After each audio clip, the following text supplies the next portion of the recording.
Subscribe. জায়গাটা ঘুরতে আসে অনেক ভালো তার কিছুদূর যেতেই দেখি শাপলা অসাধারণ।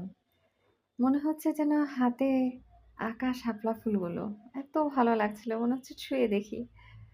এত সুন্দর প্রকৃতি আল্লাহ সুবহানাহু তাআলার দেখে মানে প্রাণটা জুড়িয়ে যায়। এত ভালো লাগা কাজ করে। নেচার তো আমার এমনি অনেক পছন্দের। হাত দিয়ে শাপলাগুলো তুলে নেই। বিকালের দিকে একটু বের হয়েছি আরেকটা জায়গায়। দেখি অনেক হাঁস। আমাদের দেশের মতো হাঁসগুলো নয়, একটু গলাগুলো অনেক বড়, বড়।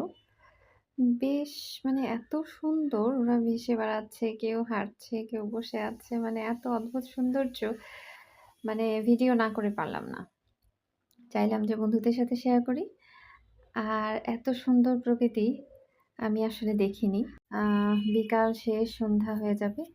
তো সূর্যটাকেও ভিডিও করে ফেললাম। কিভাবে দেখো সূর্যটা এত সুন্দর, ওখানে একটা গাছ ছিল। মানে সূর্যটাকে এত সুন্দরভাবে আ আ হাইলাইট করেছে যে খুব ভালো লেগেছে।